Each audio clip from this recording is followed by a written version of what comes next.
Welcome to this wonderful platform. If it is your first time of stopping by or coming across this channel for the first time, you are welcome. Please, if you like what you see here, after watching, subscribe, put on your notification bell. It's very important because it's going to help you to know when I upload a new video. In this channel, I present to you news on daily basis on what is happening in the whole world, especially in Nigeria and in Biafran land. Yes, I'm Mother Biafra. I bring to you Biafran news.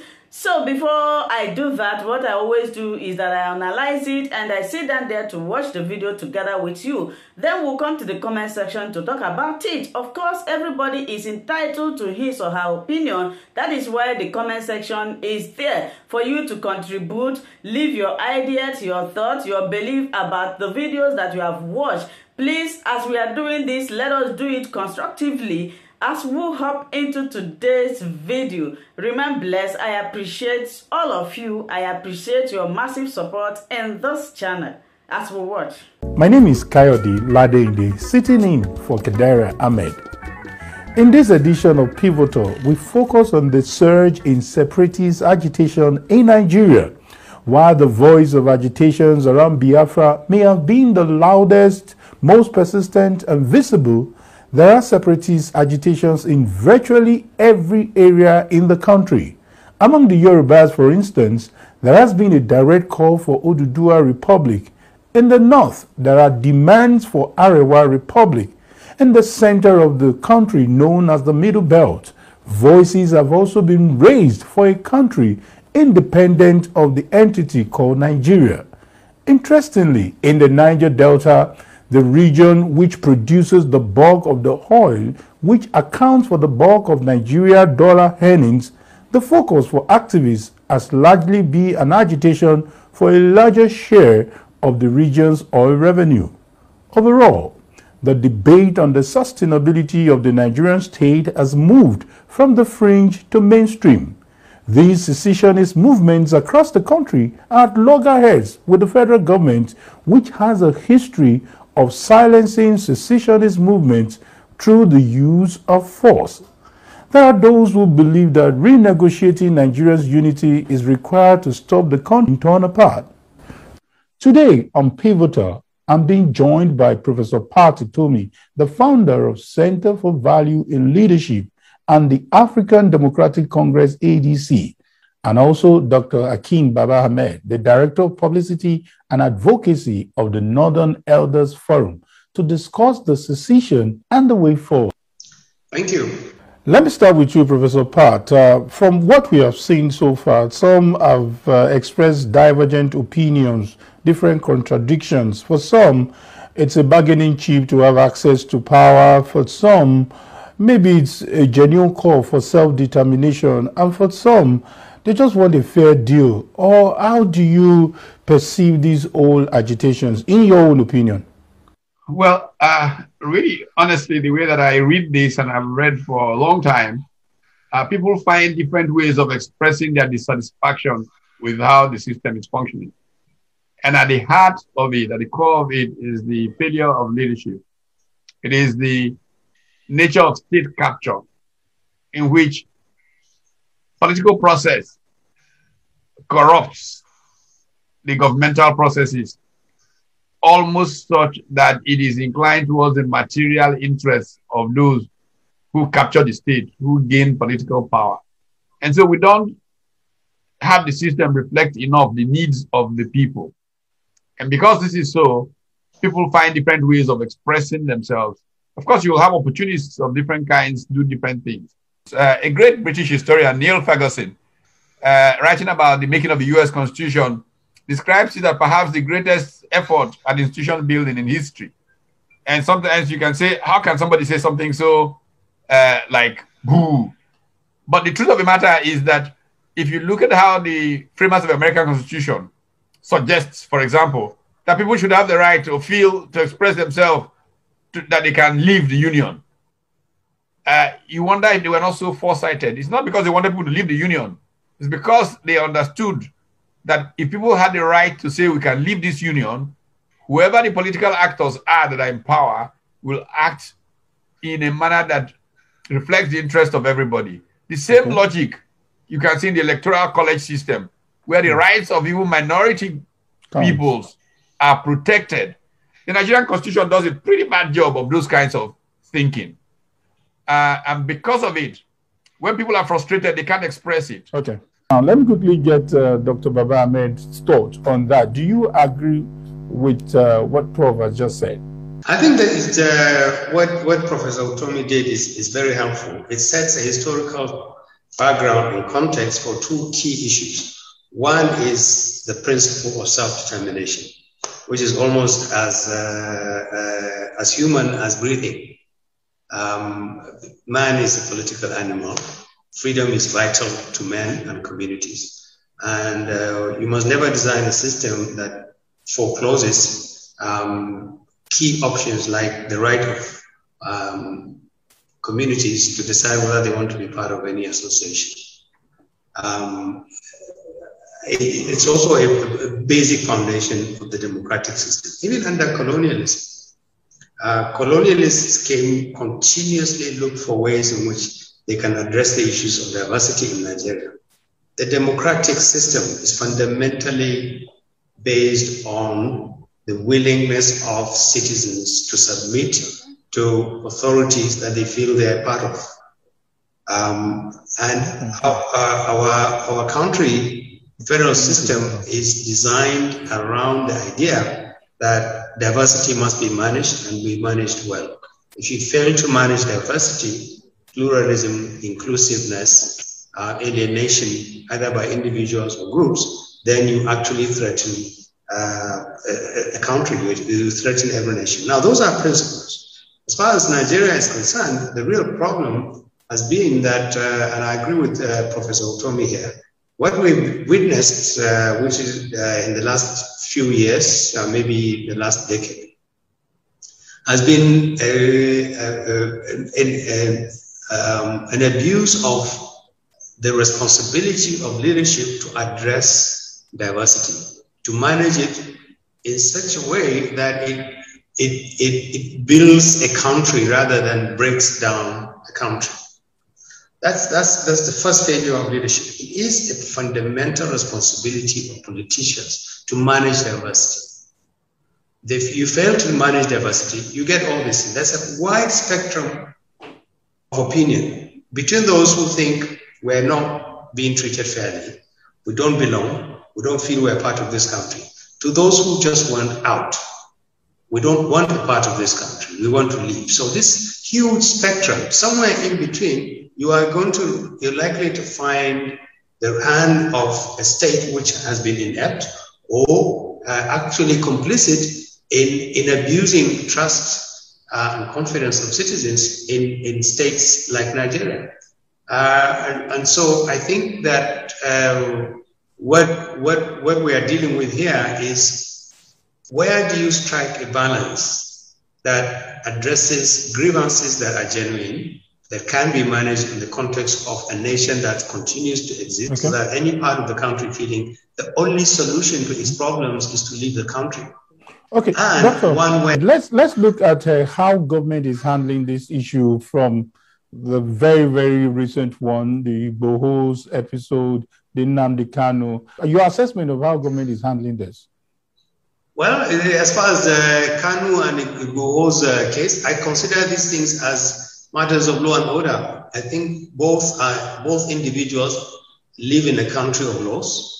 We are a nation of laws. If there are broken laws of the country, they should be processed through the laws of the country, through the judicial process. They should receive fair trial. If the state feels that they have broken any laws, they should be tracked and processed through a fair process. That's how I feel about it. The fact that we are trying to put serious political coloration and trying to politicize this is very dangerous for the country.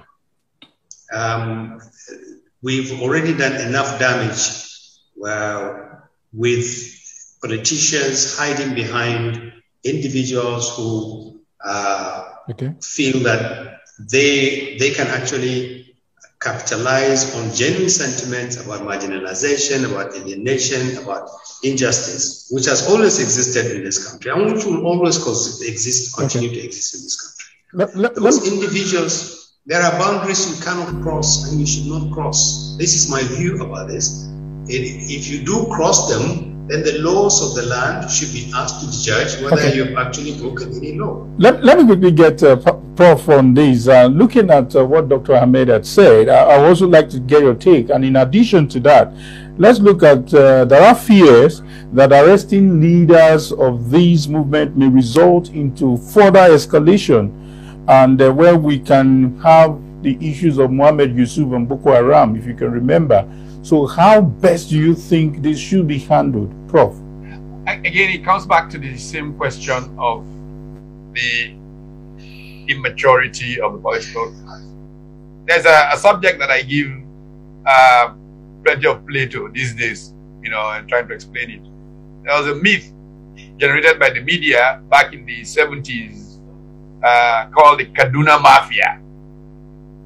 And I've tried to explain many times that what simply was happening in Nigeria, and I had the good fortune of writing a PhD thesis and getting to become very close to many of the people that are today called the whatever, that Super Pumps, Kaduna Mafia, or that or that.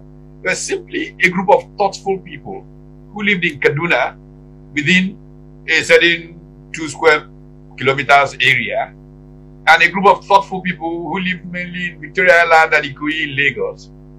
And issues come up in Nigeria, and they chat amongst each other in Kaduna, and the Lagos guys call the Kaduna guys, and they talk, and they find reasonable resolutions to these things. And Nigeria moves on. Most times, people don't even know what has gone on there to resolve things for the country to just keep going.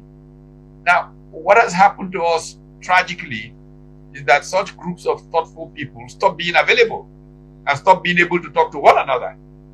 And it now seems that the way you resolve a problem in Nigeria is to become obnoxious.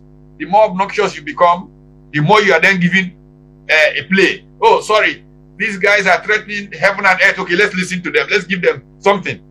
This kind of bricksmanship has brought Nigeria to where we are.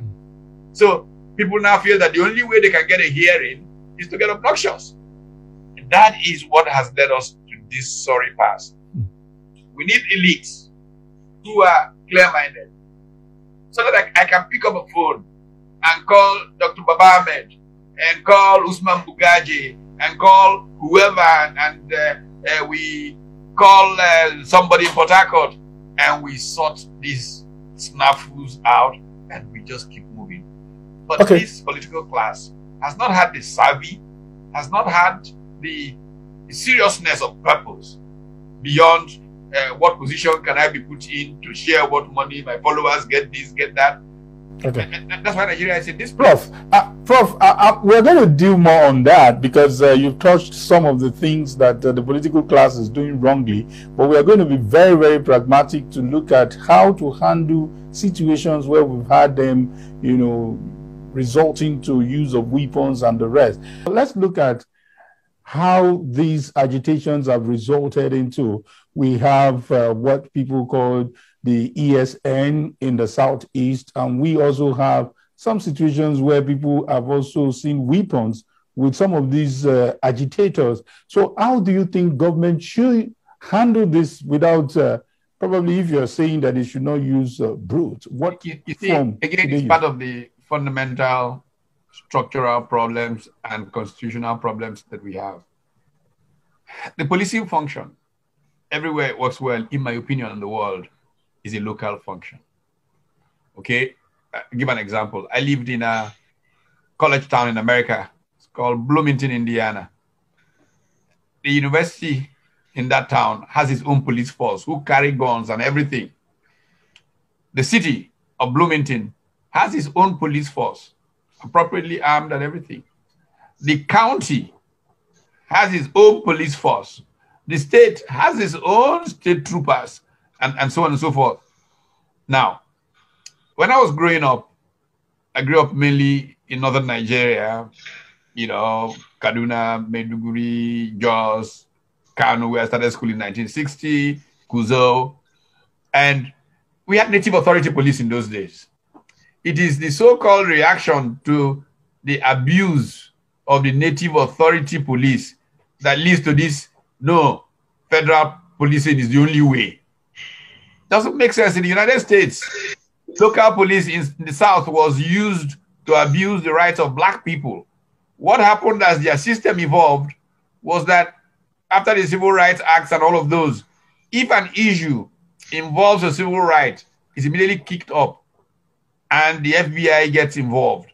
Okay. But to say that policing, which is more effective as a local function, should reside in Abuja, where an IG who doesn't know what is hurting you in so that takes us to the issue of devolution of power. Sorry? That takes us to the devolution of power, the state policing. Yes, absolutely. That's it. I'm very much interested in this aspect you have gone into. And let me quickly get Dr. There seems to be some kind of confusion on what is secession and what is devolution of power. Can you help us bring out this dichotomy, and probably some of these agitators will get it correctly? My understanding of secession is just an outright. People feel we don't want to be part of this country. We have grievances. We believe that these grievances cannot be resolved in the context of Nigeria, and therefore we want out. So that's what I understand by secession. So will devolution of power solve it? Maybe I should use the devolution of power will address a huge part of the resentments and the frustrations that give rise to these sort of things. However, you always have people who think no matter what you do, the only way they become politically relevant is by saying we don't want to be part of this country.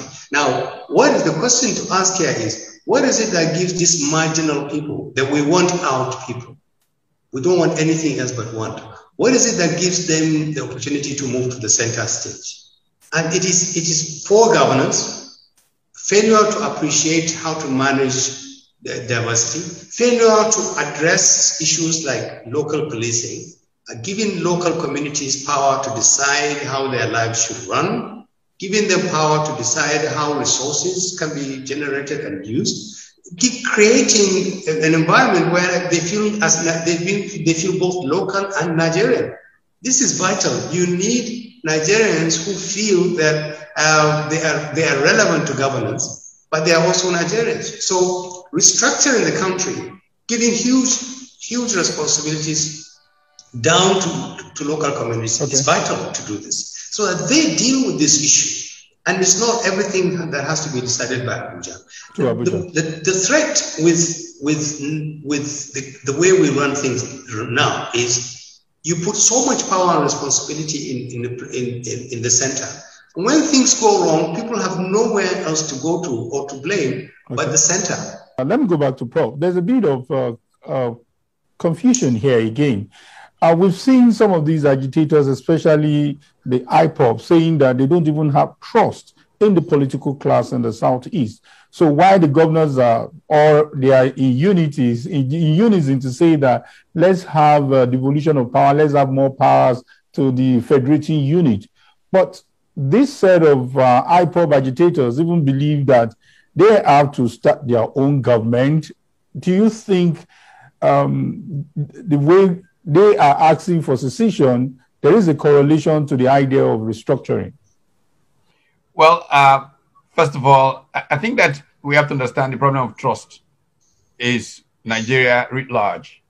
The Nigerian people have no confidence in the Nigerian political class, let's be honest. I was on a Lagos Business School, a conference on how Nigeria moves forward a few days ago.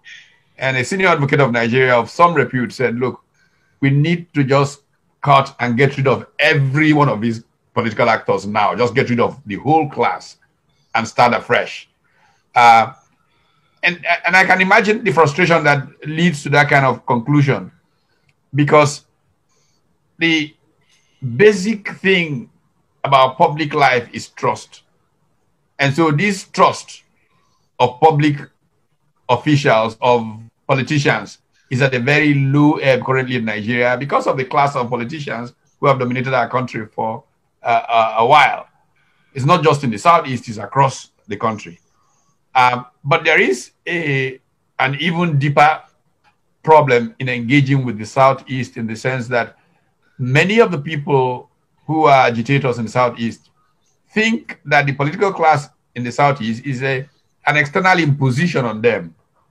Because of this, again, central nature of Nigerian politics. They see them as agents of some characters far, far away from them who can feel their pain. So the trust factor is even deeper in a place like the Southeast. And so that is a challenge that makes the conversation more difficult. But it can be managed. First of all, part of my call is that more serious-minded people should step into the arena, and that part of our problem is the complicit middle. I say the middle class, the educated groups, the people who are not hustling for power for personal reasons rather than to get society better, are allowing themselves to become too marginal. They should speak up like Dr. Baba Ahmed is speaking up, like Dr. Bugaje is speaking up, like Professor Ekoyin Salajayi was speaking up on this program. And they should become active in saying, this nonsense can't go on anymore. Okay. That way, we can take our country back and work for the people of the country, ordinary people, middle-class people, to get the country truly running. Okay, Prof, and let's continue from where you just dropped that. Dr. Ahmed, so taking it from where you stopped, how do we ensure equity and fairness? I think from what you're saying now, every ethnic nationality is involved, crying about the issue of marginalization, including the Fulanis, the Jukuns. Everybody seems to be crying out on this issue of marginalization. How do we ensure equity and justice? First, by genuinely trying to find out why so many Nigerians feel alienated and being treated unfairly. It's important. It is part of the responsibility of the leader to listen and find out why, for instance, in the Southeast, the demand for the total lack of faith in leadership is not just about Abuja, and Professor Pat is correct here. In the Southeast, the reason why political leaders are so thin on the ground is that the community feels that they didn't vote for them. They are not their people, and they don't represent their interests. There's something fundamentally wrong about the political leadership that cannot inspire confidence, even enough confidence to say, can we complain to you that we have a problem? And those problems go across the whole country. When you have an administration like we have now, that just simply locks out its problem, it says, look, we don't want to hear about restructuring because National Assembly is dealing with constitutional amendments. We don't want to hear about grievances and agitations because that is just troublemakers. We don't want to hear about communities saying we don't feel we belong. You have a president who says he got 5% from a whole part of the country, and in a way, as if he doesn't owe that part of that country anything. Those are not the kind of things that make for a stable and peaceful nation. You need to put Nigeria on the table and actually understand what is going on. Why is it that we've never had this level? National dialogue? Yes, national dialogue. Okay. Talking, like Professor Utomi said, get Nigerians from all parts of the country to talk to each other and try to see if we can solve this problem. If the government is not going to be able to provide a platform or opportunity to do this, there's nothing stopping us from doing it ourselves. We can talk to each other. And we can influence change. From doing that. What is failing is exactly what he said. Where is the Nigerian elite? Where are those Nigerians who believe that this country is worth saving? Okay. Where are those people who believe that Nigeria is actually a great country and can be even greater? Where are those people with responsibility? Why are we abandoning the country to this kind of politicians who are running the country aground? This is a question that we'll put out there for Nigerians to answer. But on a final note, Prof, is it too late? At all, it isn't late. I give example of Brazil all the time. You saw Brazil become a basket case, literal, and we saw Brazil come back. I think it's possible for Nigeria to come back. It just takes concerned, committed Nigerians to work at it. Thank you so much. And I will also do 60 seconds for Dr. Baba Ahmed. It's not too late. And we must never, ever think that it is too late. We owe the next generation the responsibility. We owe them the duty to keep the flag flying. This country was built at great pain, It took a lot to build this country. It's a resilient country. It's a strong country. It can be salvaged. We should not give up. We are not giving up. And there are enough people, goodwill and commitment to the country to actually pull it over. It is not over. And we must never allow the naysayers, the people who want to say break it up, the people who want to say let's fight if we can't have our way. We must never give them the chance to decide what happens to this country. So thank you very much, Dr. Hakeem Baba Ahmed, for your insight and for still believing in Nigeria. So much for us, the younger generation, to believe that it is not too late. And of course, Professor Patu told me you have never given up. Thank you for always watching Linda's TV show. I will see you again in my next video. Remain blessed. I appreciate each and every one of you, and keep on watching Linda's TV show. If you have not yet subscribed, please, I beg you to do that so that you'll be getting more updates from me. Bye-bye.